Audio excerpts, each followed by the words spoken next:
Bom dia a todos, né? Boa tarde, boa noite, o pessoal que assiste na gravação, eu sempre tenho o costume de falar, mas o pessoal que está aqui ao vivo, né, participando pelo Zoom, sejam bem-vindos mais uma vez ao nosso webinar. Toda quarta-feira, a partir das 10 da manhã, a gente está aqui trazendo sempre um conteúdo voltado para a área da saúde, filantrópicas, tanto a parte administrativa quanto assistenciais, sempre um conteúdo diferente. Acaba que vocês mesmos comentam, mandam mensagem para a gente traz conteúdo, procura um profissional, alguém que tenha autoridade para falar do assunto e trazemos aqui para esse bate-papo com todo mundo, né? Eu vou compartilhar com vocês, antes de começar aqui, o nosso curso hoje, deixa eu colocar em tela grande, tá? Entrem lá se vocês puderem depois, quem quiser conhecer, Cursos Capacita, né? Lá sim é um cursos para vocês se capacitarem também. Então lá entre lá, cursoscapacita.com.br. Tem alguns cursos disponíveis, Faturamento SUS já passou, mas ainda tem as aulas gravadas. Tem o próximo curso que já começa agora, nessa semana, Práticas Avançadas e Fechamento Contábil e Demonstrações. Tá? São 5 aulas, você consegue comprar ou separado individuais ou um combo junto, que é bem melhor, tem um desconto maior. Quem consegue comprar o combo pode dividir no cartão, nota fiscal para a entidade, boleto, vocês escolhem lá, levem, né, para os gestores ou vocês mesmos. E gestão de custos da saúde, que a gente já começa agora, já em março, com o professor Isaac, tá? Então, o mais próximo é o professor Luiz Eduardo Azevedo, né? Está aqui com a gente sempre aí. Inclusive oferece esse conteúdo, né? É uma das pessoas que oferece esse conteúdo do webinar gratuito. E o Jackson Ribeiro também é auditor e que trará práticas avançadas de fechamento contábil, demonstrações, atualização e capacitação. Entrem lá, que lá tem toda a explicação, quem é o público, quais os dias das aulas, quando começa, é sempre ao vivo no Zoom, então é interessante porque vocês têm o contato direto com o professor ao vivo, mas quem não conseguir participar no horário da aula, fica gravado também para vocês assistirem depois, tá? Tem certificado, então acessem lá, eu vou deixar o link para vocês aqui, cursoscapacita.com.br. Eu vou parar aqui, vamos lá, vamos começar, já aproveitar, estamos em mais pessoas e estou admitindo mais. O nosso tema de hoje, construção de protocolos assistenciais, implementação, critérios, desafios e melhores práticas. A nossa convidada é a Soraya Rocha, ela é enfermeira, coordenadora assistencial do Hospital Unimed Grande Florianópolis, Santa Catarina. Soraya, já agradecer publicamente, nós conversamos um pouquinho antes, o seu aceite para estar com a gente esta manhã. Obrigado pela disponibilidade, trazer um conteúdo, né? Esse é o nosso bate-papo, como a gente já disse, esse é o episódio número 80. Soraya, seja bem-vinda e eu vou pedir para que você se apresente, fale um pouquinho sobre você, né? Sobre as suas rotinas aí, como é, e depois a gente já pode iniciar esse bate-papo. Obrigada, Lucas. Obrigada, Tatiana, pelo convite. Estou muito feliz, muito honrada de estar aqui hoje. Meu nome é Soraya, eu sou enfermeira de formação, trabalho hoje como coordenadora assistencial aqui do Hospital Unimed Grande Florianópolis. Sou mineira, lá de Patrocínio, Minas Gerais. Brevemente, né, contando um pouquinho da minha trajetória, como é que eu vim parar aqui. Eu fiz o curso técnico de enfermagem com 16 anos, então quem é dessa época aí dos 40 mais, eu sou quase da época da agulha de vidro, né? Da seringa de vidro e da agulha, desde que a gente esterilizava e afiava a pontinha, quase, tá, gente? Brincadeira, né? Então eu fiz o curso técnico, depois trabalhei como técnica bastante tempo e aí minha vida sempre foi ser enfermeira. Então fiz a minha graduação. Trabalhei como supervisora de unidade de internação, passei um tempo na educação continuada, fui coordenadora de uma UTI pediátrica, fui coordenadora de uma Santa Casa de Misericórdia lá em Patos de Minas e vim parar aqui em Florianópolis. Hoje eu trabalho aqui no hospital, moro com o meu esposo, minha família ainda está em Minas. E há um ano e meio já que eu estou aqui nesse cargo, e nessa cidade maravilhosa, que a gente mora nas férias, né? Quem mora em litoral sabe que a gente mora nas férias. É onde o pessoal vem passar férias, a família, os amigos. A gente tem que estar preparado nessa época do ano. Enfim. Vou compartilhar aqui, como o Lucas disse, a gente vai batendo um papo, tá? E eu peço que vocês participem, né? E é isso, vamos lá. Vou compartilhar a tela, então fique à vontade para perguntas ou colaborar com a gente aqui no chat ou abrindo a câmera e o microfone. E eu vou estar de olho aqui, tá, Soraya, nas perguntas. Vamos lá. Ótimo, obrigada. Então, aqui é a construção e implementação de protocolos assistenciais, né? A gente vai passar um pouquinho sobre quais os passos, os critérios, os desafios e as melhores práticas para elaborar protocolos eficazes e atualizados. O que são os protocolos assistenciais, né? Então, destaquei algumas palavras aqui que são as que a gente precisa estar sempre atento quando a gente pensa em protocolo assistencial, né? Que são documentos que descrevem o fluxo de atendimento ideal, né? Então, de acordo com cada rotina, o protocolo que a gente vai implantar precisa descrever o fluxo de atendimento ideal para um determinado problema de saúde, com base nas melhores evidências científicas também, né, disponíveis, e na experiência clínica. Então, as duas têm que estar atreladas, né, a experiência clínica e as melhores evidências científicas. A gente não pode criar um protocolo da cabeça, né, tem que estar baseado em alguma coisa, em alguma evidência. Então, eles são um guia para os profissionais de saúde, eles auxiliam na tomada de decisão e na padronização dos cuidados. Na área hospitalar, né, só chamando a atenção aqui que eles, além de procedimentos clínicos específicos, eles também auxiliam nas rotinas administrativas. Então, a gama de protocolos é gigante na área hospitalar. Até aqui tudo bem? Tudo Posso seguir? certo, pode seguir. Acho que alguém pediu para aumentar o som, mas deve ser o microfone, né? De repente o meu também está mais alto do que o seu.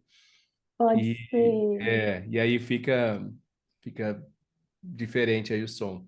Tá melhor? Estão pedindo para falar um pouquinho mais, ou falar mais alto. Acho que aumentar o som do microfone acho que não vai rolar, não vai Não conseguir. vai dar certo, deixa eu Vamos lá, ver. vamos Mas é isso seguir. mesmo. Então, aqui, qual que é a importância dos protocolos, né? Hospitalares. Primeira coisa, a segurança do paciente.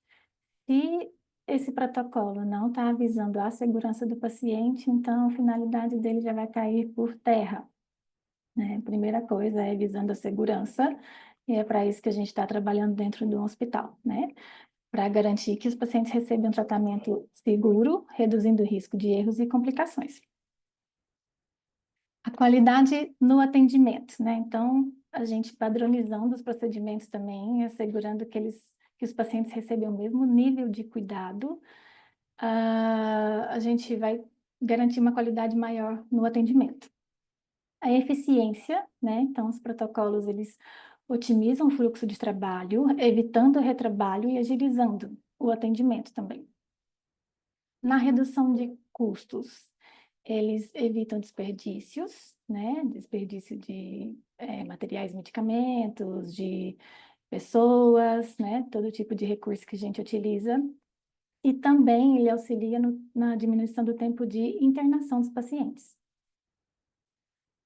Os protocolos também são base para auditoria e controle, né? Que eles permitem a gente avaliar o desempenho dos profissionais, identificar as áreas que precisam de melhoria, da gente implantar alguma melhoria. E eles também precisam ser atualizados constantemente, né? Então, todo protocolo que a gente implanta precisa ser revisado e atualizado periodicamente, né? A depender de cada instituição, se vai ser a cada 1 ano, a cada 2 anos, e a depender do protocolo também. E sempre está incorporando as últimas evidências científicas durante a atualização. Então, dentro do hospital, a gente tem ainda os protocolos clínicos, cirúrgicos, temos protocolos de enfermagem, os protocolos de segurança e protocolos administrativos. Como eu falei anteriormente, a gente tem uma gama de tipos de protocolo dentro do hospital, né? Então, eles atuando como guias para tomada de decisão clínica e gerenciais, né? A gente vai passar um pouquinho aqui sobre as decisões clínicas, que ele serve para padronizar o atendimento, Então, eles ajudam a garantir que os pacientes recebam o mesmo nível de cuidado, né, independente do profissional que vai estar oferecendo esse cuidado, e reduz a variabilidade na prática clínica, porque eu vou ter o mesmo profissional, eu vou ter vários profissionais aplicando a mesma prática, né, seguindo o mesmo protocolo. Também reduz a incerteza, né? Então, uma das funções do protocolo na decisão clínica é reduzir a incerteza. Eles vão garantir que os pacientes recebam um tratamento mais eficaz e seguro, né? Então, se eu tenho um protocolo bem estabelecido, bem implantado, né? Então, eu vou reduzir ali o número de incerteza. Então, com isso, eu vou reduzir o risco de erro, né? Se eu tenho protocolo de atendimento a pacientes com dor torácica, por exemplo, todos os pacientes que adentrarem meu pronto atendimento com dor torácica, ele vai receber o mesmo atendimento, né? A chance de falhar nesse atendimento vai ser mínima. E aí, incorporar melhores práticas também, né? Como esses protocolos vão estar sempre baseados em melhores evidências, né? E evidências atualizadas, né? Se eles estiverem atualizados periodicamente, sempre ele vai estar incorporado a melhores práticas, né? A gente acaba testando os melhores materiais, melhores equipamentos e incorporando isso a esse protocolo. Então, é por isso que essa atualização é tão importante, para a gente estar com esse protocolo sempre baseado nas melhores práticas que a gente tem hoje para poder estar ofertando para o paciente. Também ele vai facilitar a comunicação entre a equipe, né, na tomada de decisão.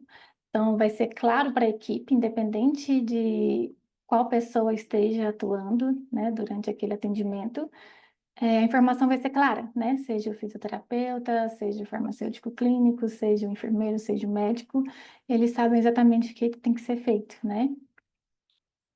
E aumentar a segurança do paciente, que também a gente já falou, né? Então, a gente vai reduzir os riscos de erros, de falhas, e, consequentemente, a segurança do paciente vai estar garantida.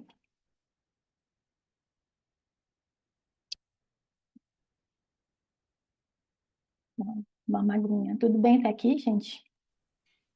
Tá, tudo bem, tá sim. Vamos lá, pode ir seguindo e fique à vontade. O pessoal quiser contribuir em algo que a Soraya está falando, podem ir falando. Mas já chegou você falou assim, qual que é a Raquel? Raquel, um abraço. A Raquel faz tempo que não entra por aqui. Raquel, Secretaria de Saúde em São Paulo. Qual a periodicidade de atualizar os protocolos? Aí, normalmente, né, os protocolos são atualizados a cada 1 ou a cada 2 anos, vai depender muito da prática da instituição, tá? Tem protocolo que a gente, por exemplo, protocolo de sepse, protocolo de dor torácica, que são protocolos que a gente atua muito, né? Então, é importante ficar antenado no que trazem, por exemplo, protocolo de sepse, que é regido ali pelo CIRAS, e a gente então tem que ficar antenado o que vai trazer de novidade, né? Se a gente não tiver que atualizar nada, então ele não vai ser necessário atualizar esse protocolo a cada 1 ano, né? A gente pode colocar ele em atualização a cada 2 anos. Mas lembrando que a gente não pode perder esse time de, ai, poxa, entrou um sinal novo de deterioração clínica e eu tenho que incluir no protocolo. Então, eu não vou esperar o ano que vem para poder estar atualizando, eu vou atualizar esse ano, tá? Mas aí depende muito da prática de cada instituição. Um protocolo de triagem, né? Pronto atendimento.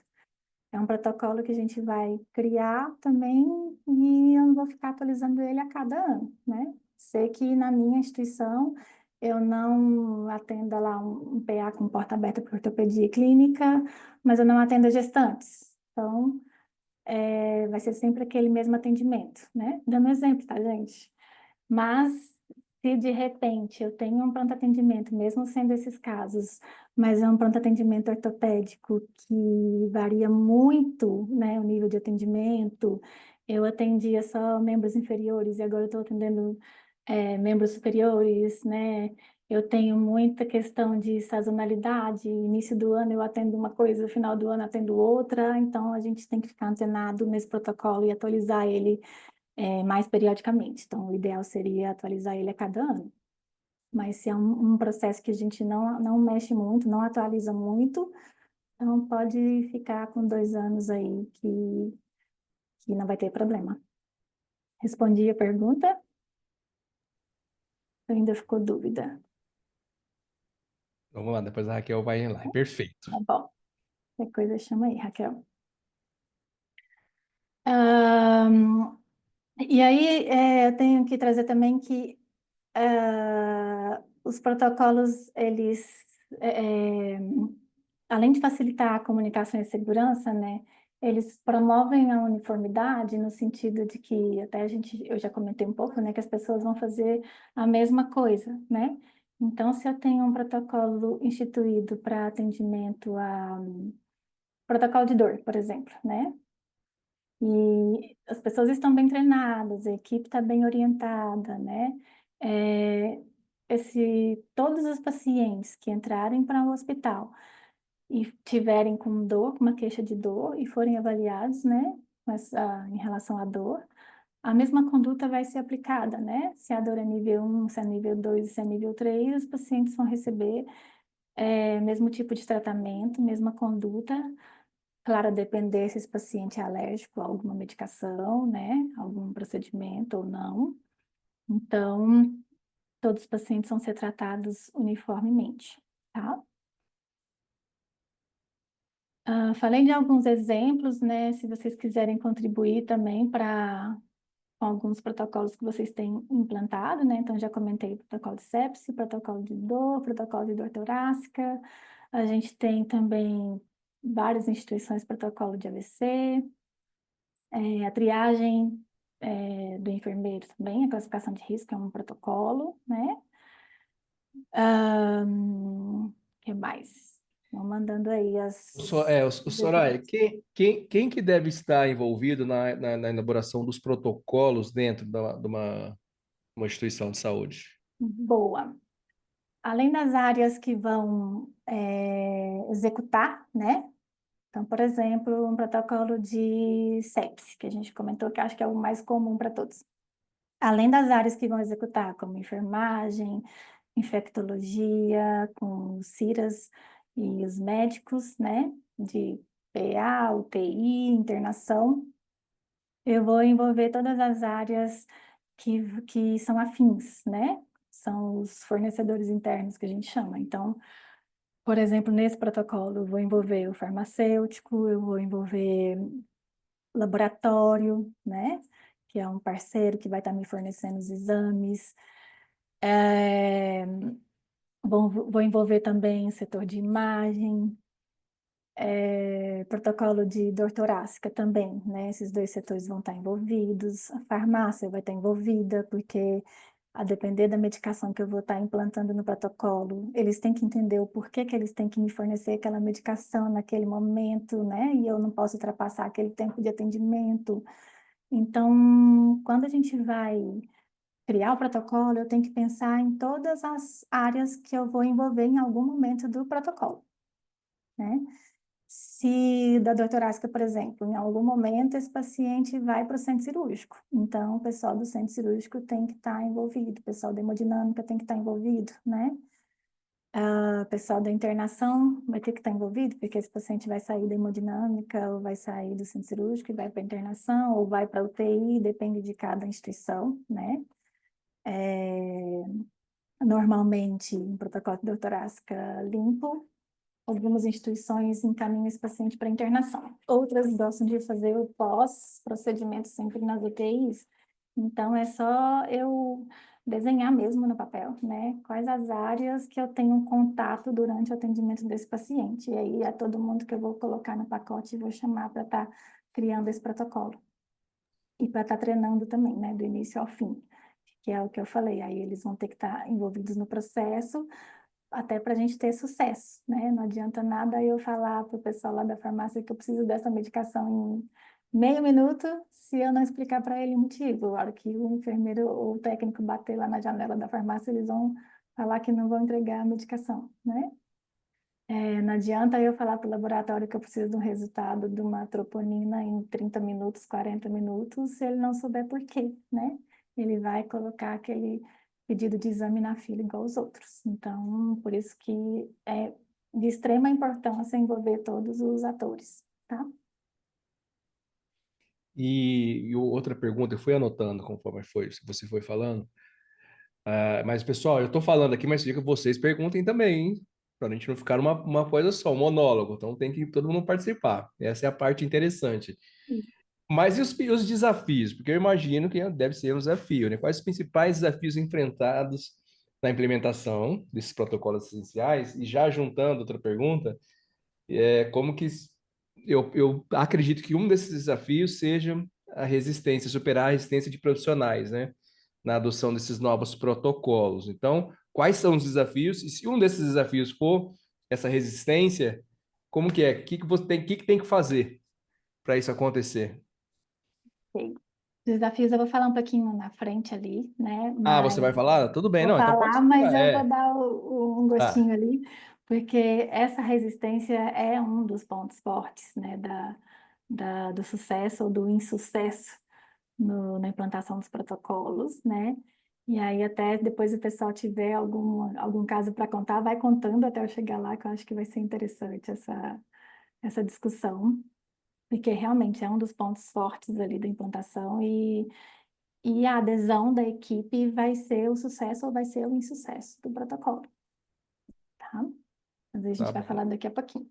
O Ítalo também fez uma pergunta, aproveitando.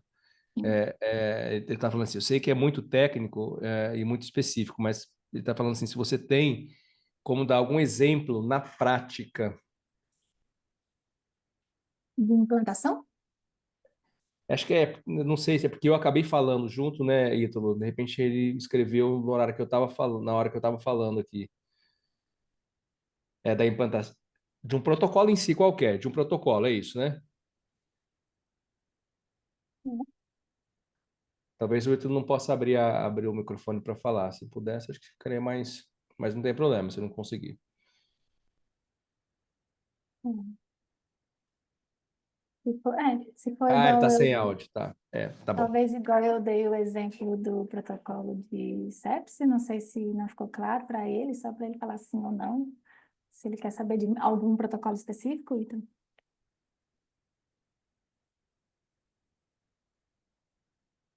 Ah, tá, que ele chegou atrasado, foi por isso. Ah, tá. Chegou agora, tudo bem. Mas pode repetir, repete alguma. Eu Acho, vou acho que é repetir, eu acho bacana, que é bacana. O é pessoal está legal, né? entrando. Então, a gente comentou, né, sobre o protocolo de sepse, que aí eu vou criar um. Primeiro, eu tenho que saber se isso cabe na minha instituição, né? Então, é uma instituição que trabalha com pacientes clínicos, né? Ou cirúrgicos, e eu vou precisar implantar um protocolo de sepse, né? Hoje, dificilmente uma instituição não tem, mas eu tenho que ver se vai ser um perfil de paciente que eu atendo. Então, de repente, eu sou uma clínica ambulatorial, né? A gente está falando nível hospital, mas talvez eu trabalhe numa clínica de consultas, né? De atendimentos seletivos ambulatoriais e que não cabe na minha clínica. Mas se é um setor hospitalar, se é um setor de emergência e cabe, né? Então, a primeira coisa que eu tenho que ver, esse protocolo serve para minha atividade, né? Ok, serve. Então, a gente vai buscar evidências científicas, né, para estar apoiando a criação. A partir do momento que eu vou criar, né, de acordo com a minha realidade, de acordo com as evidências, né, eu não posso fugir.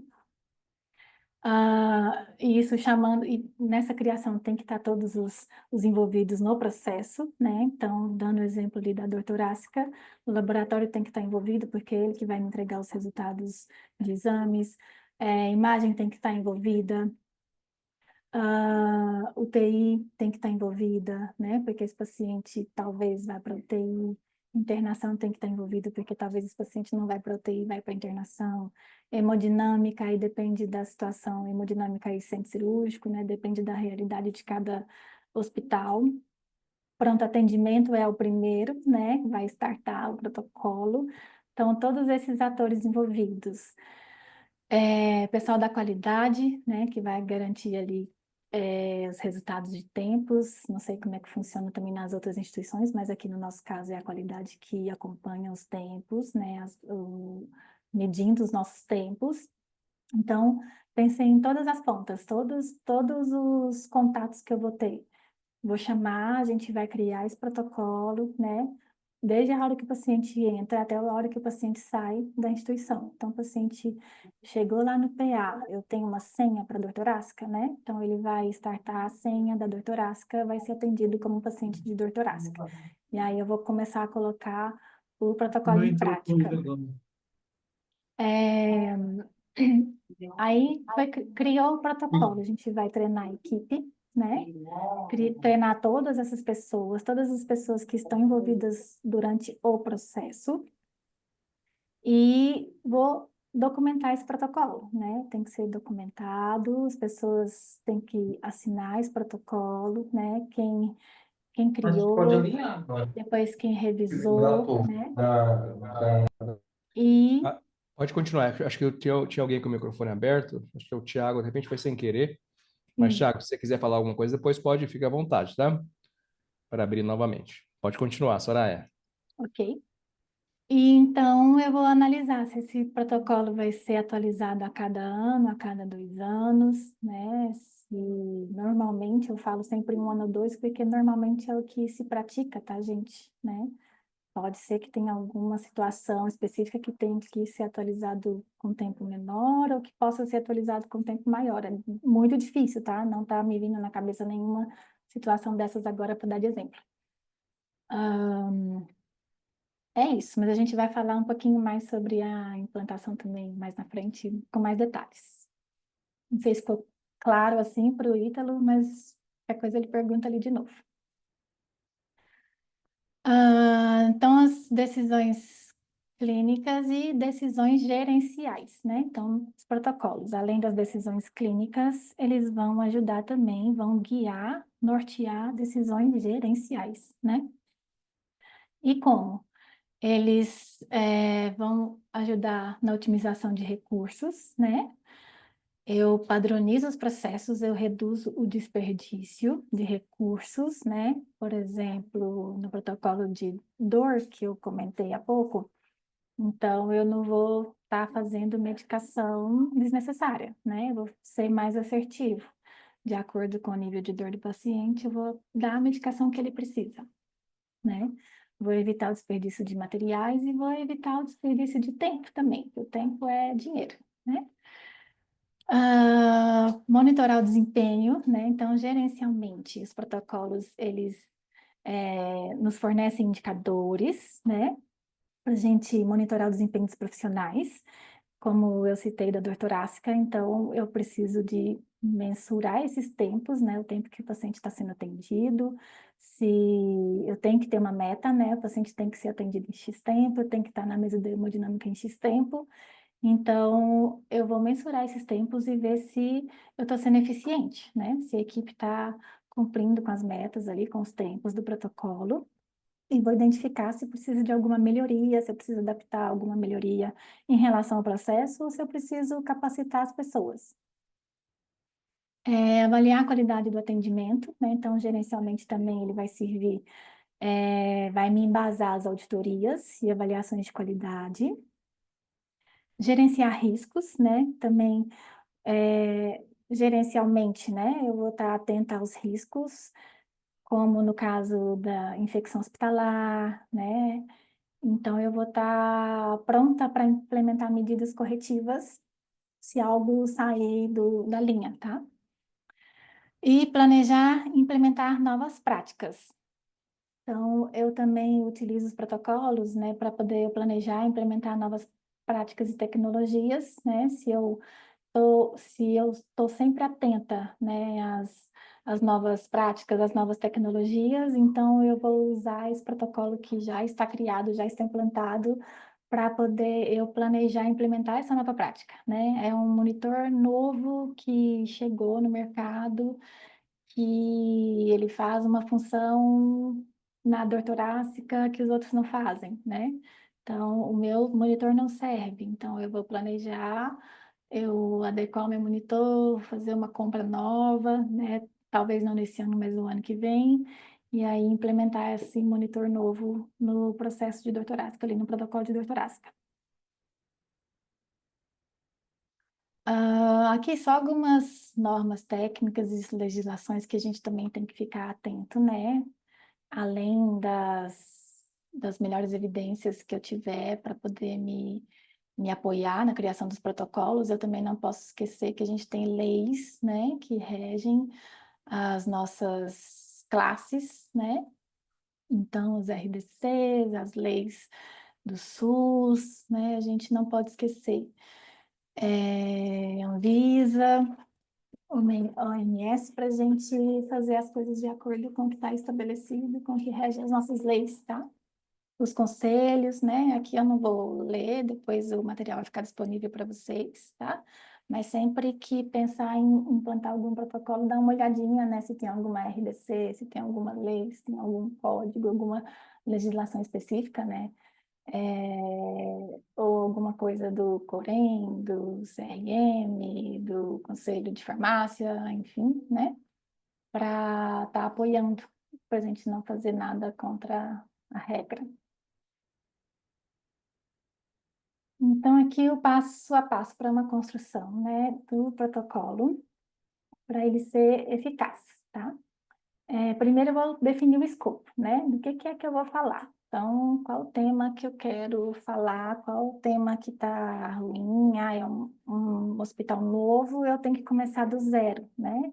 Eu vou pegar os principais, os que não pode faltar, e aí por isso que as RDCs hoje auxiliam a gente, né?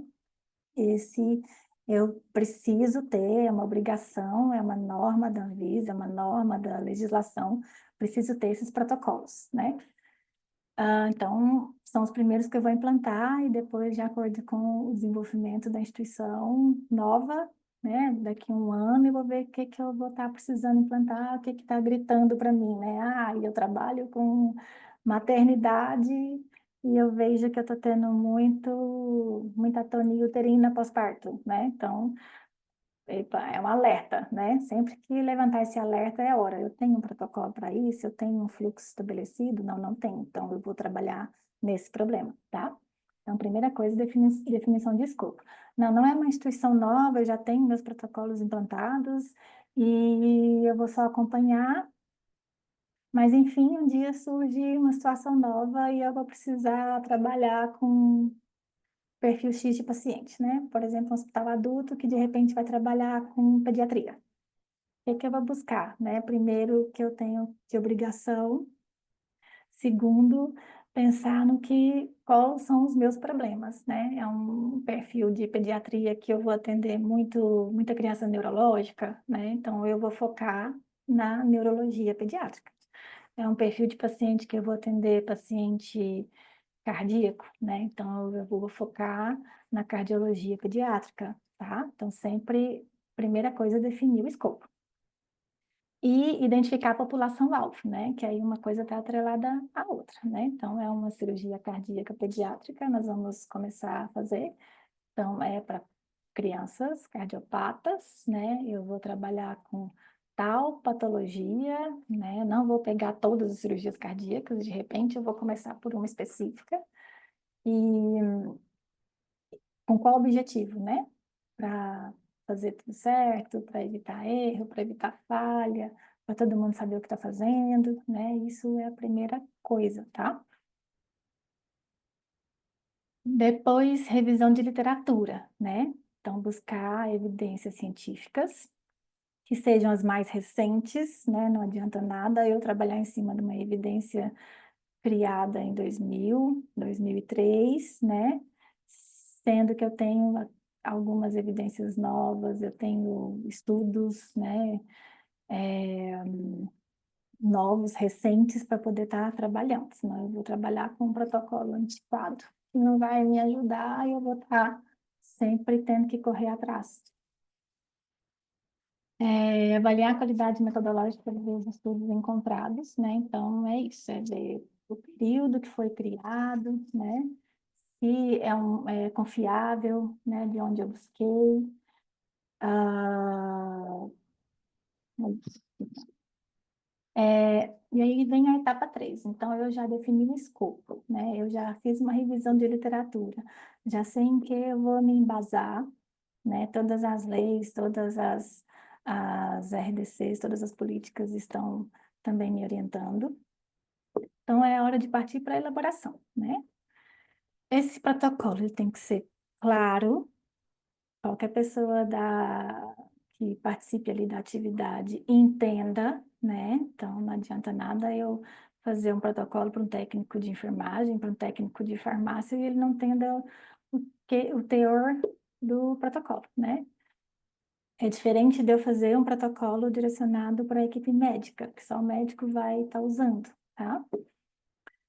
Conciso e objetivo também, né? O protocolo ele tem que ser, além de claro, objetivo, porque senão as pessoas não vão querer estar lendo. Eles vão achar muito mais fácil perguntar ao colega do que abrir o documento para ler, tá? E é onde a gente começa a entrar ali quando eles começam a criar, né, os atalhos, criar os vícios para poder fazer as coisas mais rápidas. Então, o protocolo precisa ser objetivo, tá? Então, eu vou descrever os critérios diagnósticos, opções de tratamento, os fluxos de atendimento e indicadores de qualidade, né? É importante eu, além de descrever como vai ser feito o processo, eu ter opções de tratamento e eu ter o fluxo desenhado, tá? Porque isso também facilita visualmente a pessoa ver o desenho do fluxo e ela vai. Tem pessoas que gostam, né, de ver a imagem, então isso vai gravar. Esse fluxo, esse passo a passo tem que estar desenhado, tá? Facilita muito a vida das pessoas. E eu preciso ter indicadores de qualidade, né? Porque não adianta nada também implantar um protocolo e depois não acompanhar. Então, eu preciso criar os indicadores. Esse protocolo é de dor torácica? Beleza, mas para que que ele vai servir, além de prestar um bom atendimento, né? Preciso ver se ele está sendo eficiente, se meu atendimento está sendo eficiente, né? Se a minha operação tá ok. Então, eu preciso já estar criando o protocolo pensando como que eu vou medir isso, tá? Quanto tempo que nós vamos estabelecer para atendimento? Tanto tempo. Então, eu vou criar um indicador para medir se eu estou entregando nesse tempo, né? Quanto tempo eu tenho de acordo com o laboratório? Eu vou criar então, um indicador para medir se esse laboratório está me entregando no tempo certo. Porque se eu não meço, eu não sei se eu estou sendo eficiente, e se eu não estou sendo eficiente, o protocolo não está resolvendo. Aí, após a criação, então, a gente vai para validação, né? Então, eu vou chamar os especialistas para poder validar esse protocolo. Então, eu tenho ali a equipe que participou da criação, mas eu tenho, voltando a falar da dor torácica, que a gente já está nessa linha, né? Eu tenho os hemodinamicistas, né? Eu tenho ali 2 deles que sempre estão apoiando, que são ótimos para a criação de protocolo. Tem um que é professor na universidade, então são essas pessoas que eu vou focar, né? Olha, pode revisar o protocolo, é isso mesmo, né? Protocolo de sepse, chamar os infectologistas, é isso daqui, né? Algum protocolo referente à maternidade. São as obstetras, são as enfermeiras obstetras que eu vou chamar, né? As principais ali do hospital, da clínica, enfim. Testes de aplicabilidade, né? Então, em algum momento eu vou ter que parar para testar se esse protocolo é aplicável, né? Porque não adianta eu implantar um protocolo que usa pomada X se eu só tenho a Y, né? Ou se eu tenho que fazer tal fluxo, mas lá na prática assim não funciona. Assim vai atrapalhar mais ainda o pessoal da ponta. Então tem que parar um tempinho ali para poder eu ir lá na ponta e testar se isso vai funcionar, tá? E a aceitação, né? Também. Então, chamar as pessoas ali nesses testes de aplicabilidade, chamar as pessoas chaves ali do setor, né? E chamar elas para ajudar a fazer esses testes e ver qual que é a aceitação, né? Como que vai ser, ouvir eles. Isso também é garantia de sucesso nesse protocolo.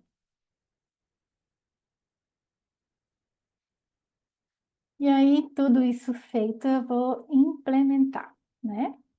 Eu vou divulgar, então, esse protocolo e vou treinar as pessoas, né? O protocolo foi implantado, a partir de tal dia nós vamos estar treinando as pessoas, né? Agendar o treinamento, chamar todos os setores afins, todos os setores que estão envolvidos nesse processo, treinar.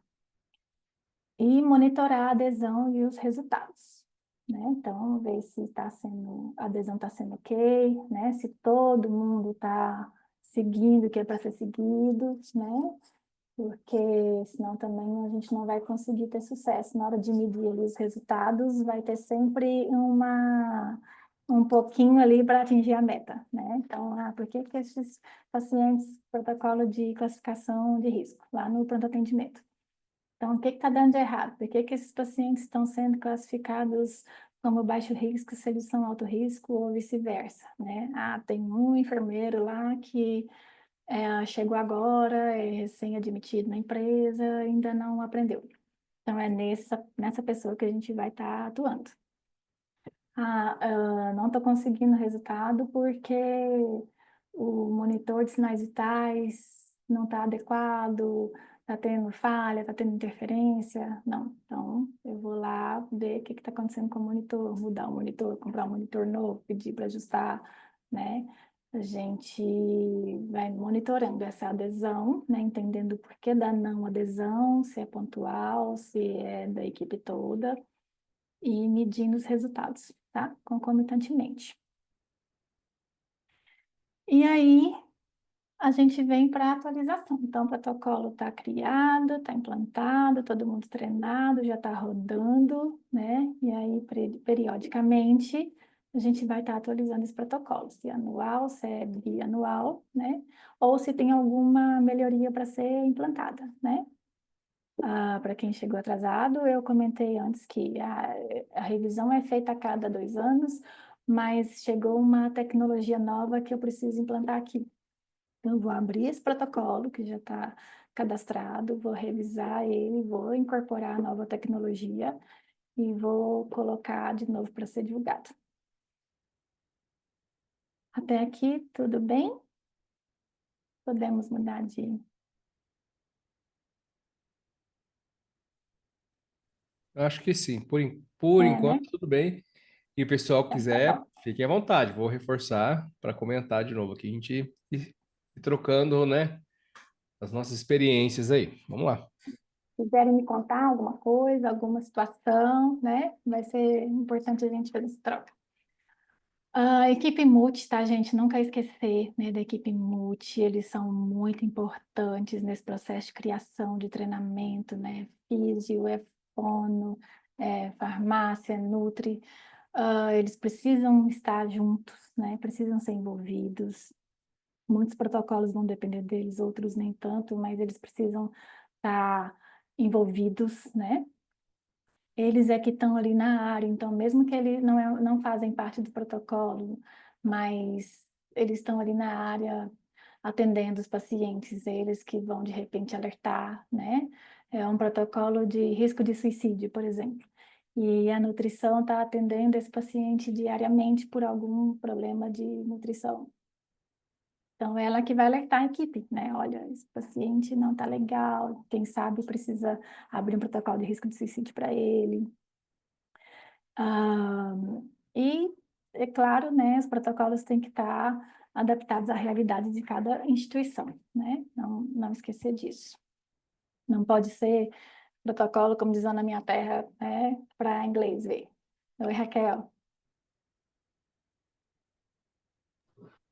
Oi, tudo bem?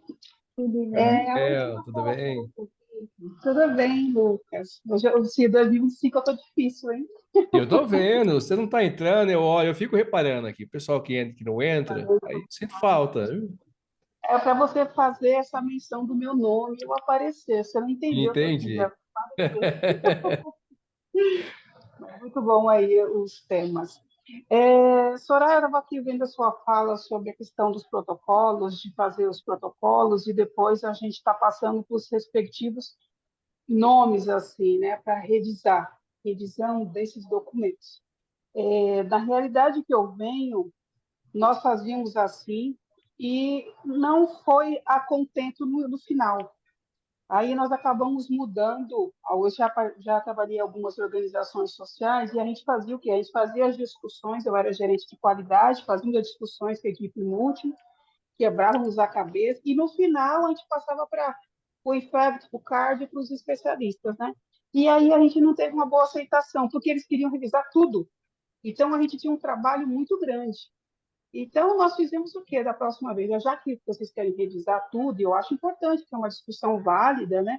Que cada um tem um olhar, um médico prefere medicação X, o outro prefere a Y, um prefere internar no início, o outro prefere depois de algum tempo, enfim.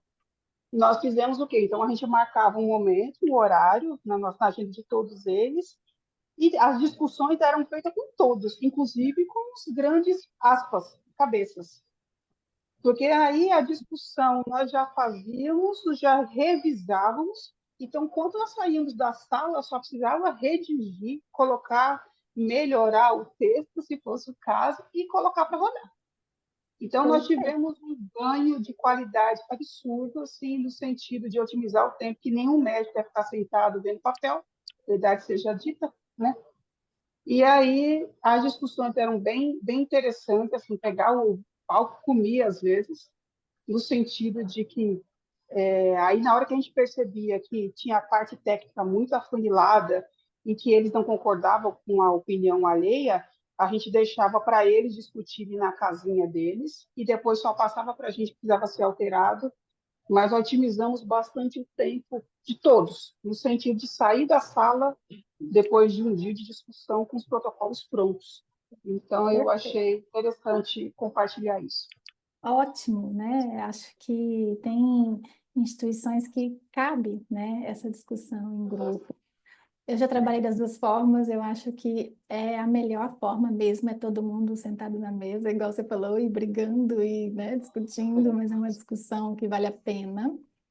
E Sim. tem instituições que as pessoas não têm também esse tempo, não se dispõem, né, a parar naquele horário que todo mundo pode, então funciona enviando depois, né? Então vai depender de cada instituição, mas maravilhosa sua colocação, obrigada por dividir com a gente. Muito bom, obrigado, viu, Raquel? Depois a gente vai fazer a foto, viu, Raquel? No final, eu lembrei disso. E agora eu estou divulgando a foto, olha só, nas redes sociais. Você sempre brigava comigo que eu tirava a foto e não mandava, né? Então, agora está acontecendo, tá? Então, por Que bom favor, que fica você no avisou. Daqui final. a pouco eu retoco a minha maquiagem para sair bonito nas fotos. Isso, por Valeu. favor. Soraya, Shirley Jesus, Shirley Jesus, bom dia. Por vezes, mesmo seguindo todos os passos e avaliações, realmente se a força de trabalho não entender a importância de aplicar na prática o que está descrito no papel, o processo não funciona. Fez um comentário. Exatamente, não funciona, o insucesso está garantido, né? Pode sentar e chorar. Não adianta eu fazer um negócio bem bonito, adquirir equipamento de alta tecnologia, o mais novo possível, medicações, técnica de curativo, se as pessoas não entendem o que é para ser feito, né? A gente está no momento aqui implantando os conectores valvulados para os acessos vasculares, né? Acesso venoso. E estamos nesse processo, né? Das pessoas entenderem o real motivo da gente estar implantando isso. É um trabalho de formiguinha, alguns aceitam bem, outros nem tanto. E a gente tem que ir ali convencendo bem na política mesmo, porque, né? Tirando as dúvidas. E aí você vai ali, vira e mexe e volta, tem que falar de novo, né? Chega uma hora que a gente entende que a pessoa não vai se adequar. Então aí a empresa, né, depende de cada realidade e a gente vai entender se esse profissional também pode continuar trabalhando ali, né? Porque de 100 pessoas, uma às vezes vai sair da curva ou ela já está fora da curva faz tempo e é nessa hora que a gente vai identificar, né? Claro, não estou falando para demitir ninguém, tá, gente? Eu sou contra a demissão, mas chega uma hora que, infelizmente, a gente entende que não, os princípios não são os mesmos, né? Mas é bem desafiador, tá? Muito bem colocado também, porque eu acho que o maior desafio de todos, né, é as pessoas, é a adesão, igual o Lucas falou antes, e as pessoas entenderem, senão não adianta. É isso. Vamos prosseguir. Vamos lá. Então, critérios para a gente ter protocolos eficazes, né? A gente já passou um pouco aqui sobre cada um deles, mas a evidência científica, né? Que eles têm que ser baseados em melhores práticas, claros e concisos, né?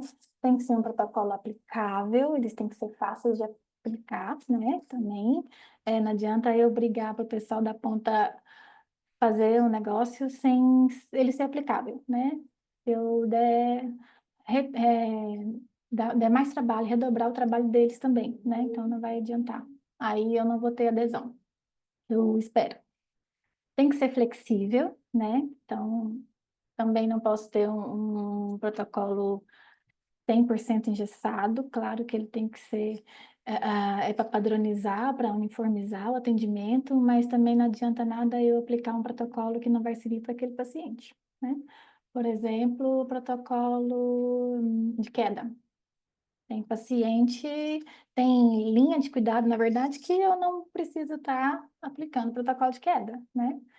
Tem instituição que aplica protocolo de queda para 100% dos pacientes. Então, depende muito da realidade e ele tem que ser flexível, tá? E eles têm que estar sempre atualizados, né? Nunca esquecer disso.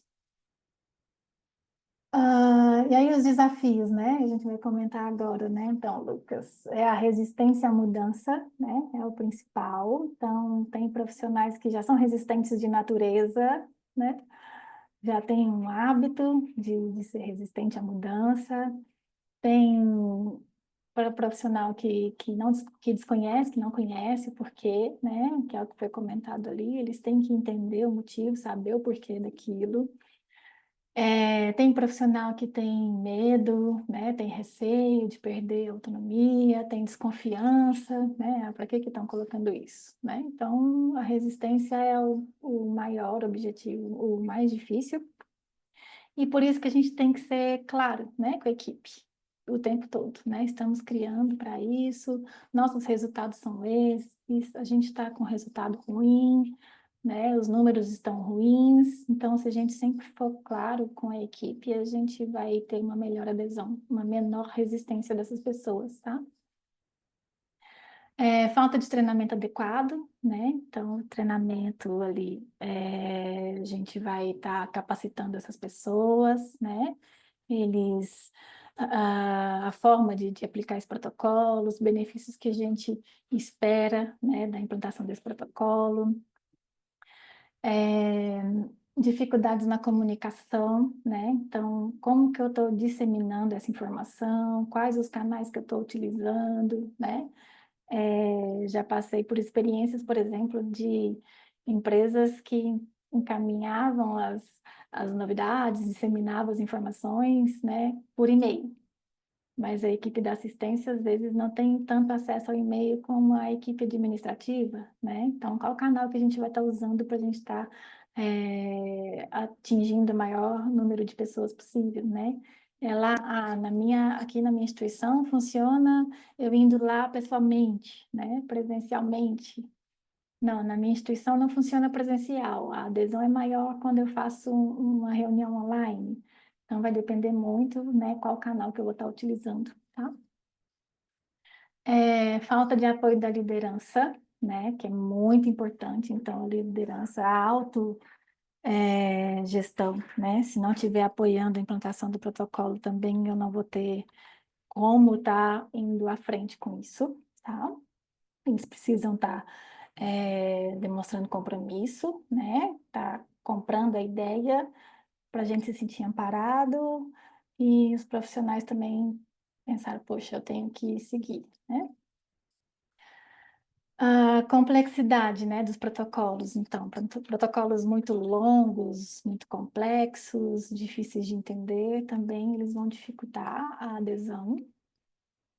Falta de tempo, né, então eu tenho que estar olhando também para a sobrecarga de trabalho da minha equipe, né, se eles têm um tempo para estar seguindo, né, aquele fluxo, ou não, mas esse fluxo é indispensável para o meu atendimento hoje, mas tem alguma coisa que eu posso tirar deles, né? Eles têm uma tarefa lá na ponta que talvez se eu tirar, não vai ter impacto nenhum, né? Eles gastam, por exemplo, eles gastam muito tempo indo na farmácia. Eu tenho condição de colocar uma pessoa, um assistente que entrega a medicação, né, para me diminuir esse tempo dele, para poder ele dedicar esse tempo na execução do protocolo. Ele gasta muito tempo preenchendo documento, né? Algum documento eu posso unificar com outro, né, para ele, em vez de 2, preencher um, né? Então, são análises que a gente precisa estar fazendo, tá? A falta de recurso também, né, é um empecilho. Se também não tiver materiais, equipamentos disponíveis, a gente não vai conseguir aplicar o protocolo. E a falta de monitoramento e avaliação, né? Que é como eu falei, não adianta nada a gente ter um negócio bonito e não saber se está dando certo, tá? Não identificar as melhorias. E aí a gente vai falar, só repassando algumas coisas, eu até já comentei, que são as melhores práticas para a gente estar implantando o protocolo, né? Vou ver então os profissionais, a primeira coisa. Utilizar ferramentas de apoio à decisão clínica. Então, se eu tenho um protocolo que eu consigo utilizar o meu sistema de gestão, né, para ajudar a equipe a tomar uma decisão, né? Por exemplo, protocolo de Mills, não sei quem é da assistência vai conhecer bem. Então, ele é um apoiador para o protocolo de sepsis, né? Enquanto o técnico de enfermagem, o enfermeiro lança os sinais vitais, eu vou rodar o Mills e vou ver se esse paciente tem critério para abertura do protocolo de sepsis. Então, é importante a gente ter essas ferramentas de apoio, tá? Para facilitar a aplicação. Pode falar, Raquel? Levanta a mão. Acho que ela é só a Raquel, né? Isso, Raquel. Eu também acho importante a gente fazer a divulgação. E depois que a gente faz toda a questão do protocolo, que a gente sabe que é muito maçante, muito estressante, é muito cansativo, a adesão é você vender a missão, visão, valores de um protocolo de qualidade, da importância que ele tem. E depois que você faz tudo isso, você precisa, depois que você capta esse funcionário e ele tem entendimento e compra a visão e veste a camisa, é nada mais importante que a gente divulgar os resultados. Para ele, primeiro, ele está fazendo parte de todo o processo, que já não é fácil, mas ele também já está colhendo os louros, entendendo que tudo aquilo que ele fez no início tem resultados positivos, está valendo a pena o estresse, está valendo a pena o cansaço, entendeu? Está valendo a pena porque ele está vendo os números, não está vendo mais as quedas, não está vendo mais a questão da infecção, a quantidade de infecção diminuiu, mas eu sempre trabalhei com uma divulgação chamada Gestão à Vista, que era um quadro grande que a gente deixava nos corredores principais, onde a gente divulgava que aqueles protocolos, qual era o tipo de aceites e a quantidade que até então tinha antes dos protocolos serem ativados de queda era X, e depois dos protocolos a quantidade era Y. E parabéns à equipe, a gente colocava o nome dos funcionários do mês, a gente tinha um momento para parabenizar esse gestão à vista, né? Um quadro à vista, que era para todos verem e eles se sentiam bem importantes e enaltecidos. É algo que eu acho interessante também, a gente fazer a divulgação de tudo isso, para que os outros também sintam que o trabalho do colega não é só cobrar. Você está seguindo? Você está fazendo? Não. É cobrar porque a gente vê no final do processo que o maior beneficiado tem que ser o paciente, né? Nós estamos aqui para eles. Então, se não tem queda, se diminuiu a quantidade de infecção, é porque a gente está fazendo um bom trabalho. Era Perfeito, só isso. Raquel. Perfeito. É muito legal, né, sua colocação, porque a gente vai envolvendo eles, né, na melhoria, e quando eles veem que o negócio não está dando certo, eles próprios vão criando coisas para poder melhorar, né, pensando em soluções. Eu tive uma experiência na UTI pediátrica que a gente tinha muita perda de sonda nas interal das crianças, né? E aí eu fazia, igual você citou, né? Fazia um pouco lúdico, assim, colocava uns emotions no quadro de gestão à vista. e eles iam vendo que o emotion não estava legal, estava sempre triste, eu estava, né? E eles começaram a trazer soluções. Quem sabe a gente faz tal coisa, né? Então, naquele mês a gente colocava para rodar a solução e via se tinha dado certo. Então, se caía o número, se aumentava, eles vibravam no final do mês, sabe? E era fantástico, assim, a adesão deles em relação a isso. É muito importante, né? E aí, a cada conquista, parabenizar, né? Reconhecer, porque depende deles, né? Não adianta nada a gente escrever bonito, e no final das contas, tudo depende deles mesmo, de quem está ali, né? Muito legal, obrigada. Então é isso, né? As auditorias clínicas para avaliar a adesão aos Só, protocolos e os resultados, então inclui Soraya, isso, né? deixa eu te cortar um pouco para não perder. Hum. Desculpa. A Jimile, o Jimile, né?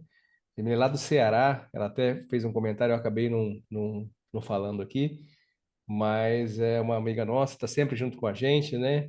Vou mandar um abraço pro pessoal lá da federação. E ela fez uma pergunta aqui, ela fez algumas aqui, eu acho que legal, eu já vou falar e você vai explanando aí. No campo da gestão, acho que você está conseguindo ler também aí. No campo da gestão interna, quais os principais prejuízos de não ter protocolos bem definidos? E a falta do engajamento da equipe pode diminuir os potenciais de uma entidade, uma instituição? E depois, tá, acho que se você quiser responder, mas depois tem Tá, assim: você pode informar qual protocolo foi estabelecido e não ocorreu o engajamento da equipe e ao todo o dano causado, todo o dano causado. ok. Primeiro que, né, quando a gente tem um protocolo bem implantado, bem desenvolvido, né, a gente tem ali todos os benefícios que a gente citou no início, né, de diminuição de risco, diminuição de perdas, né, de desperdícios, uniformização do atendimento, né, então a gente vai garantir também qualidade no atendimento, né. Se a gente não tem isso, né, então os riscos começam a aparecer. Então vou começar a medir que eu vou ter mais desperdício, mais risco de falhas, né? É um setor ou uma instituição que vai ter muito evento adverso, tá? Então, tudo isso. Eu posso estar trabalhando numa instituição com um número alto de infecção hospitalar, porque eu não tenho um protocolo de prevenção de infecção bem estabelecido, né? Eu posso ter pacientes, um grande número de pacientes com sepse, com morte por sepse, porque eu não tenho um protocolo bem estabelecido, né? Porque eu não tenho um atendimento uniformizado, eu não tenho um atendimento baseado em evidência científica para seguir, né? Então, eu começo a ter esses gargalos, né? Essas são os riscos que a gente vai correr, né? E de ter resultados ruins, tá? A nossa deficiência operacional, né? A segunda pergunta, desculpa. Eu vou fazer melhor, já que eu tô vendo que a Jamile abriu a câmera aqui, eu vou deixar ela perguntar. Já que ela Tá, abriu a câmera, abre o microfone também. Tá, não tá saindo seu áudio, eu não tô escutando, pelo menos. É, hum, tá baixinho. Tá. Pe- de- Às vezes às vezes é o microfone que tá selecionado errado também aí, viu, gente? Mas abri aqui tá também. bom, a gente tá te vendo, quem tá com todo mundo olhando aí, de repente acho que se você for lá no cantinho, lá tem. Me ouvir agora? Agora sim. Ah, era o meu microfone que não estava funcionando. Muito bom. Tudo bem, Tá. Sara? Eu fico tão feliz em encontrar vocês, me enche de ânimo toda vez que eu escuto esses webinários. Um abraço, Tati, um abraço, Ó, Lucas, e aos demais Obrigada. nessa troca de informação. E por que da minha pergunta? É, Nem sempre a gente estabelece os protocolos e a equipe se engaja totalmente para poder se comprometer, seja nos indicadores internos ou externos, ou mesmo na parte assistencial. E aí, por que que eu digo isso? aqui no estado do Ceará, recentemente nós estivemos visitando algumas unidades e verifiquei em uma das nossas unidades que eu não tinha visto nenhuma instituição assim aqui do nosso estado estabelecer um protocolo de acidentes tão eficaz, porque assim, o paciente chegou na ambulância do município, pegou um acidentado, quando ele chega na parte da emergência, dois portões, eles se fecham para que não haja nenhuma pessoa de fora, nem câmera, nem fotografia, nem nada. Eles fecham para poder abrir a ambulância, para tirar o paciente diretamente com a equipe médica. E eu achei que dali, assim, fantástico. Por quê? Porque nós temos muita deficiência de liberação de informações, de imagens, a falta de um protocolo estabelecido, principalmente para os hospitais que têm porta de urgência e emergência, que recebe tudo, e o vazamento de imagens, de informações. Por isso que eu digo, eu fiz essa pergunta muito voltada para esse campo, porque às vezes a gente estabelece um protocolo assistencial muito bem feito, mas às vezes a equipe não se engaja e traz prejuízos gigantescos. Prejuízos esses que, às vezes, por falta realmente de um engajamento. E um protocolo sem engajamento, ele fica desprendido dentro da unidade. E ele, de fato, ele não vai trazer, ele não repercute diretamente naquele objetivo principal, que é levar a melhor assistência ao paciente. E essa instituição nossa aqui no estado do Ceará foi uma das que eu, sinceramente, eu não conheço, assim, de tantos hospitais que eu conheço no Brasil, eu não conheço, assim, nessa parte de fato dos acidentados, quer dizer, de toda a rede de urgência, onde vai impactar diretamente no usuário essa questão da diminuição das suas imagens, né? Porque nós já tivemos aí artistas que sofreram um acidente, foram para o hospital, chegou lá, a pessoa gravou e teve, né, uma repercussão muito crítica, e a gente ainda, na parte assistencial, a gente não tem estabelecido esses protocolos que não depende só da equipe assistencial, depende de um todo. E aí, esses Sim. engajamentos que eu estou te falando, você às vezes, você está me apresentando alguns cases de vocês aí, e aí a gente pega um pouco para cá também, porque a gente acaba sendo, todos nós lutamos pela assistência e prevenir o quanto maior essa deficiência do cumprimento dos nossos protocolos, porque se a gente tivesse um cumprimento mais efetivo, nós tínhamos uma diminuição significativa de riscos. E aí eu fiz essas duas perguntas, viu? E eu já contextualizei tudo, porque eu falo rápido, porque eu tenho muito questão de tempo e a gente aqui nessa questão de tempo, tudo é tempo, tem que falar rápido, isso é o objetivo. Mas o que eu te perguntei é se houve alguma implantação de algum protocolo, e que esse protocolo não foi, de fato, muito bem engajado, e quais foram os prejuízos reais que aconteceu. Porque a gente tem, vamos supor, outro hospital nosso aqui, que criou um protocolo interno para fazer comunicação de todos o passivo administrativo da entidade. E aí a gente não tinha os outros setores engajados. Vamos supor, houve um ruído em um determinado setor e aí não foi colocado no sistema. E aí a gente acabou que tinha um protocolo que deveria ser seguido e ele não seguiu, e isso foi gerando outros problemas. Por isso que a gente precisa, eu te fiz essa pergunta, que às vezes a gente fala o assistencial no todo, mas eu digo que a gente é uma rede dentro do hospital e que todos os protocolos eles devem ser disponibilizados e de conhecimento de todos, independente se é assistencial ou não. Um abraço, Soraya, um prazer lhe conhecer. E é isso, eu estava aqui atenta a cada fala sua e eu creio que a gente pode ainda lapidar ainda mais esse assunto que é extremamente importante para as nossas unidades, ter protocolos. Inclusive, aqui nós estamos criando um protocolo de cobrança Oh, dos municípios, porque eles tendem a nos deixar ir com o pires na mão todo mês e sem necessidade. E aí a gente está criando um protocolo agora de cobrança. um protocolo gerencial, muito bem, perfeito. Adorei sua colocação, prazer em te conhecer. Espero que a gente tenha outras trocas, né? Então, super bem colocado. Às vezes não depende só da equipe, depende de outros, né? Outros setores. E aí eu preciso entender assim, primeira questão da não adesão. Por quê? Né? Eu tenho que descer lá no setor, né? Ir lá chamar as pessoas e perguntar por que que não estão aderindo, o que está dando de errado. Né? Porque numa situação dessa, igual você citou do portão, o exemplo do portão, né? Quem sabe eles que não trouxeram isso, olha, a gente não consegue segurar as pessoas lá fora, né? Então, alguém teve a brilhante ideia de criar uma porta que fecha automaticamente, né? Então, eles vão trazer. O maior, quando a gente vai lá ouvir as pessoas da ponta, né?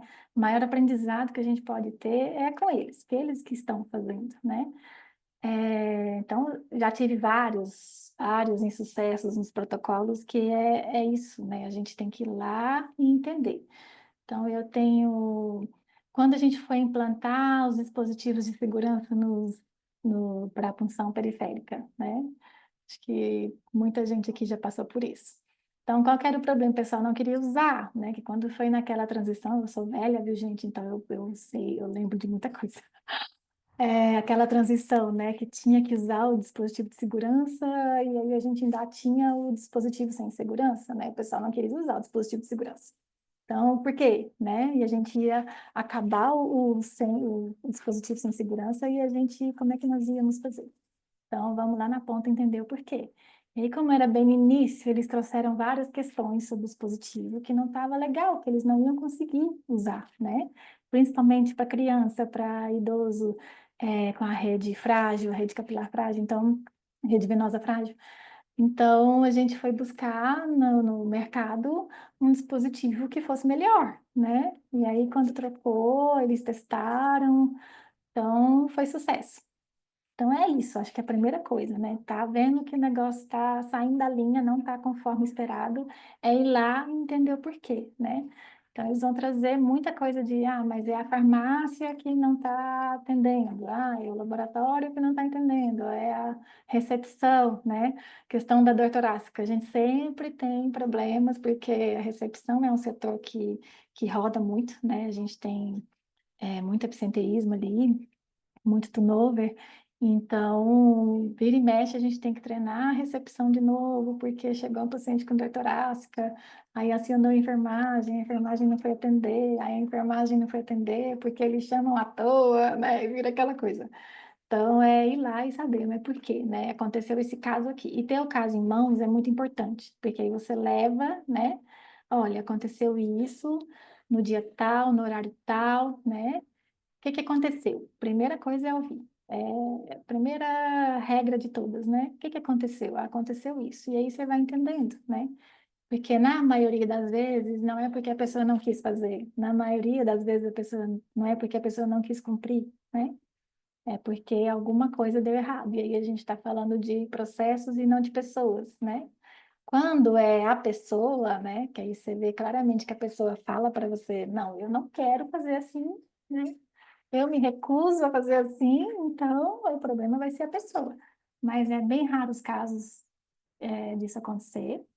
Na maioria, 99,9% dos casos, é o processo mesmo que está errado. E aí, só indo lá, tendo essa fala, olhando nos olhos, que a gente vai entender qual que é a dificuldade, né? E muitas das vezes a gente se choca porque eles têm a solução, né? Então, se a gente não conhece o processo, implanta um negócio, daí a gente chega lá e fala, não, porque isso não devia ser assim, devia ser assado. E aí a gente fica pensando, poxa vida, por que que eu não pensei nisso antes, né? Mas é isso. Espero ter respondido. Respondeu, muito obrigada, Soraya. Então, Obrigada. o protocolo ele é eficiente, ele precisa ouvir todos os atores para que, de fato, ele tenha a sua eficácia e eficiência no todo o processo. Às vezes, como você disse, ele tinha a solução. Será que a gente estava como ouvinte? Porque a gente só quer ser falante. A gente não quer ser Exato. ouvinte na criação dos protocolos. Exato, né? Aconteceu uma coisa interessante há pouco tempo de que tinha um processo no pronto atendimento e a gente não entendia por que estava demorando tanto medicar os pacientes, né? Daí a gente foi lá descobrir. E aí, assim, fiquei pasma quando eu descobri que eles tinham um processo de solicitar medicação na farmácia muito diferente do que a gente imaginava que deveria ser, né? E que a gente nunca tinha prestado atenção. E daí a gente cortou esse processo, né? Eles a prescrição é informatizada, todo o nosso sistema aqui é informatizado, então a prescrição sai na farmácia, não precisa deles solicitarem nada, é só ir na farmácia e pegar. E aí a gente cortou isso e, assim, uma coisa simples que a gente não imaginava que acontecia, né? E aí, por que está acontecendo tal coisa, tal problema? Ah, porque a gente para aqui na frente do computador, a gente tem que solicitar, a gente tem que abrir tal sistema, a gente tem que abrir o outro, a gente tem que aguardar, né? Tem que esperar a resposta. E aí, meu Deus, né? Uma coisa tão simples, e aí cortamos e resolveu o problema. E eles normalmente trazem, né? Ah, se fosse dessa forma, ajudaria muito. Gemile, manda um abraço para Laciana, tá bom? Laciana e Certo? Gemile, é que eu sempre, é as duas juntas, então não tem Laciana sem Gemile e Gemile sem Laciana. Verdade. Mas Obrigado por falar com a gente. Pode continuar, pode falar. fico muito feliz, Soraya, pela essa troca de informação. Inclusive, eu tenho certeza que a gente pode estreitar ainda mais os laços, porque a gente precisa realmente criar, não só criar, mas estabelecer protocolos que deveriam ser utilizados de uma forma muito mais célere e automática pelas nossas entidades. Porque aqui eu tive problema do médico estar prescrevendo um medicamento que não estava no escopo do interno do hospital. Se tivesse um protocolo, ele estaria fazendo isso. E a gente acontece muito, Em muito. E todo quem lugar, né? tem tratamento sabe o que eu estou falando. Em todo lugar.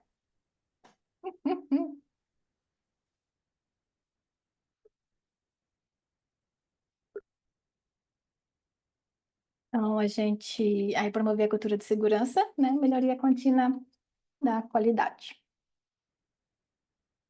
E aí que, em resumo, né, a construção e implementação de protocolos assistenciais eficazes e atualizados são um processo contínuo que exige envolvimento de todos os profissionais da saúde, a utilização das melhores evidências científicas disponíveis e a adoção de melhores práticas. Aqui eu deixei algumas referências, né? Se vocês quiserem buscar, tem uns guias, tem o Ministério da Saúde, ele tem disponível alguns, tá? E uma frase que eu acho que tem a ver, né, com o que a gente falou, que a empatia seja o nosso principal instrumento de cuidado, construindo pontos de confiança e cura, né? E a empatia com o nosso colaborador, com a nossa equipe, o nosso colega de profissão, e com né, com as equipes que a gente tem contato e com o paciente também, né? Eu não tinha visto o seu último slide, mas foi um resumo de um pouco que eu falei.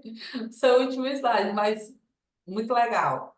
Um abraço Sim, para o Azevedo, que eu não vi ele aqui, mas um abraço para ele também, o autor e mentor de todo esse projeto belíssimo, magnífico aí no Brasil, para as nossas instituições. Pode deixar que a gente eu vou levar o seu abraço para ele. tá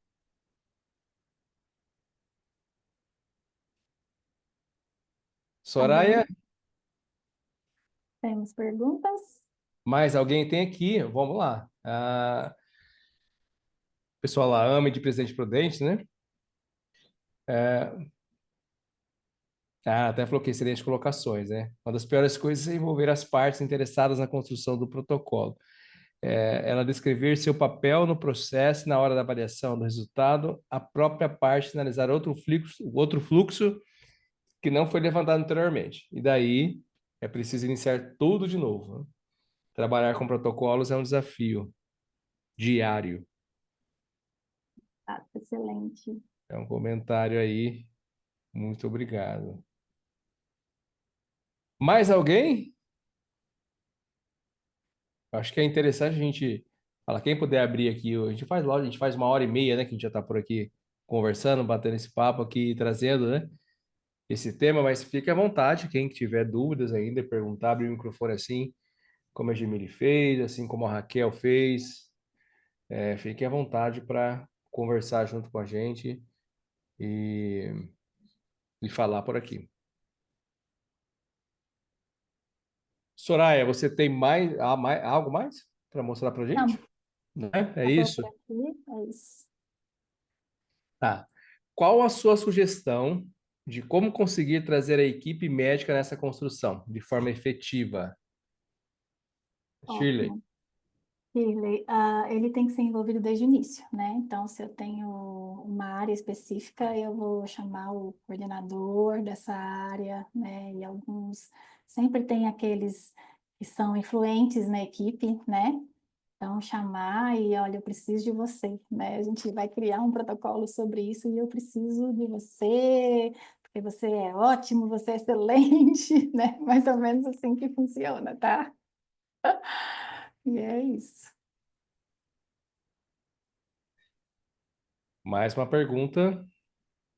Os protocolos trazem segurança jurídica para os profissionais, com certeza, tá? Com certeza. Se a gente está fazendo, a gente está com uma atividade que a gente está apoiado, né, pelos protocolos institucionais, a gente tem um respaldo, né? Já que esses protocolos têm que estar apoiados nas leis também, né? Então, se está no protocolo, a gente tem respaldo, tá?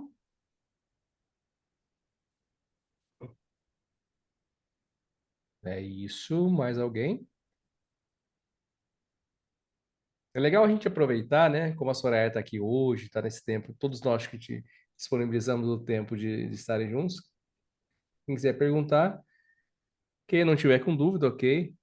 Eu acho que é bem interessante, viu, Soraya, a gente trazer. Eu acho que nós não trouxemos, nunca foi feito um webinar sobre isso, apesar de a gente já estar no 80 aí. Nós falamos passamos, né, por algum momento de protocolos, mas nunca entramos a fundo. E achei bem bacana as colocações que foram colocadas aqui, né? Colocações foram colocadas redundante, mas foi muito bom. Bom, se não tiver mais perguntas, mas ainda assim, fiquem à vontade para participar. E aí, após a confecção do protocolo, ela deve passar por validação da diretoria clínica ou outra diretoria. Foi o complemento ali, né? Os É, protocolos trazem segurança jurídicas para os profissionais? sim, então se ele é um protocolo assistencial, ele deve passar, tá? Pela validação da direção, sim, né? Se é um protocolo só de uma rotina administrativa, não precisa. Mas se ele é um protocolo assistencial, precisa sim, tá? Mais alguém? Se não tiver mais ninguém, mas ainda assim, eu vou pedir, viu, Soraya? Se você não tiver mais nenhum slide para compartilhar com a gente, agradecer, obrigado. É, eu vou pedir para o pessoal abrir a câmera, como a gente sempre faz, né? Eu até comentei com a Raquel e comentei com todo mundo. É muito bom. César de Araçatuba, aí. Que na verdade quem estava falando com a gente até agora, Soraya, aqui essas perguntas foi o César de Araçatuba, né? Muito bem. Aqui no interior de São Paulo, meu conterrâneo, que eu estou aqui agora, nesse momento, 30 graus, a nossa cidade fresca. Tamo aí. Obrigado pela participação. Eu vou parar seu compartilhamento, Soraya, e vou pedir para o pessoal abrir a câmera aqui para a gente fazer aquela nossa foto, né? Como a gente faz sempre às quartas-feiras. Eu vou divulgar essa foto, então, assim, quem participar, eu vou pedir para que vocês sigam a gente também. Ah, Lucas, mas lá no Instagram, o que tem a ver Instagram? Eu sei que muita gente que tem Instagram, né? Quase todo mundo. Então, lá também, a Azevedo Capacita também tem Instagram, está começando ainda, caminhando lá, tem pouquinha gente, mas a gente só usa para divulgar os webinários, as nossas fotos aqui. Depois o vídeo também compartilho lá, além do nosso grupo, eu vou compartilhar lá também o nossa fotinha com o link para a gravação do vídeo. Então, a maioria que abrir fica mais bonita a foto, não fica quadradinho sem fotos. Então, quem puder abrir a foto, eu vou colocar todas as fotos Abrir a abertas, né? foto e A sorrir câmera. também, para Isso, ficar ouvi. todo mundo bonito, porque Eu hoje vou. é quarta-feira. Todo mundo sorri, porque a vida tem que ser de alegria. E Miri, vai falando, porque ó, enquanto você. Eu pedi, abriu alguns aqui, você pediu abriu um monte aqui. Eu vi que ó, a Amanda abriu, a Franciele abriu também. Aqui é a Mariana, Shirley. Eu falei Chile, eu falei um monte de vezes Ô, que eu não sabia o que gente que era. linda, pelo amor de Deus, tem um bocado de gente aqui que eu não conheço, cada um mais do que a outra. A Tatiana é só se rebolando aí. Você disse, Soraya, que você mora lá onde o povo visita, mas você não mora no Ceará, minha filha. Você não mora aqui no Ceará. Como assim? Não, aí é bem bonito. Não tem como competir. Soraya, se você seguir a Gemile, você vai ver, viu? Porque, olha, é muito bom. Não conheço, mas é muito bom, viu? Nossa. Inclusive, você prometeu, tá, Lucas? E a Tatiana disse que já está reservando para vir morar em Fortaleza. Eu já tenho que Isso. procurar aqui um emprego para. Ai, ai. Eu vou, Pode pode deixar. deixar. Eu vou junto com a Tatiana. A Tatiana vai assim, eu vou assim, opa, a Tati tá lá, eu vou lá também. Pode Bora, deixar. Vamos, bora, vamos, bora. vamos todos juntos. O Dário todo Vamos. sorridente aqui, viu? O Dário, quando falou de Fortaleza, o sorriso abriu. Eu já vi, É, copiei. Despertou a curiosidade para conhecer agora. A gente conhece só por Muito bom. foto, né? Pode tirar a foto, que já passei batom, Vamos já lá, tô. vamos contar. O Igor tá por aqui. iPhone 2, eu não sei quem que é, mas eu tô vendo ela aqui. Rose Clay também por aqui, participou desde o comecinho, França Unimed Cabo Frio, a Franciele, a Amanda, o pessoal da AMA de Catanduva, interior de São Paulo também, a Mariana, a Raquel. Vamos lá, vamos contar até 3. Tati, se arruma aí, porque senão você vai ficar brava comigo depois. tô Vamos pronta. lá. 1, 2, 3. Olha aí, Amanda abriu, Daiane, aí sim, vamos lá. Quem conseguir abrir a câmera, vamos lá. Quanto mais gente tiver, melhor. Pode arrumar o cabelo, Daiana. Vamos lá, pode se ajeitar aí. Assim eu Bora, que já divulgo, tô ó, fica pronto. top, fica Passei, já top. segui aqui 2 vezes. Vamos lá, 1, 2, 3. A Regina também. 1, 2, 3. Entrou mais gente, homem de Catanduva, deu tempo de chegar. 1, 2, 3. Deixa eu ver. Vejo. Às vezes. Feito, aí, olha que beleza, Ô, ó. povo lindo, ó. Essa Vocês foto vai ser a todos melhor convidados, foto, viu? viu, Até para vir. hoje foi a melhor. Foi a melhor foto de todos. O episódio 80, olha só, todo mundo junto aqui. Gostei. Soraya, obrigado mais uma vez. Obrigado a todo mundo que participou aqui com a gente, esteve com a gente hoje, né, nesse webinar nessa manhã de quarta-feira. Agradecer vocês. Sigam a gente lá nas redes sociais. Azevedo Capacita, procura lá, Azevedo Capacita, YouTube, Instagram, Facebook, LinkedIn. Só procurar Azevedo Capacita. Tem tudo que a gente faz por aqui. Tá lá, além do grupo que eu já coloquei aqui. Obrigado mais uma vez. Soraya, eu vou deixar que Obrigada. você fale e agradecer, né, esse tempo com a gente aqui, quase aí 2 horas junto com a gente nessa quarta. Maravilhoso, né? Só tenho a agradecer. Obrigada pela participação de todos, obrigada pelo convite, a Tati, o Lucas, né? Foi um prazer estar aqui com vocês nessa manhã. Espero poder voltar. E contem comigo, se alguém quiser me encontrar também nas redes sociais, é soraya.rocha, tá? LinkedIn, Instagram, vocês vão me encontrar também. Se precisar de alguma coisa, estou à disposição. Muito bom. Eu vou deixar o arroba da Soraya junto com o nosso arroba lá também. Valeu, pessoal. Obrigado. Um ótimo dia, um ótimo restinho de semana aí, mais 2 dias e meio. Obrigado. Tchau, Até quarta-feira que vem. Tchau, tchau. tchau.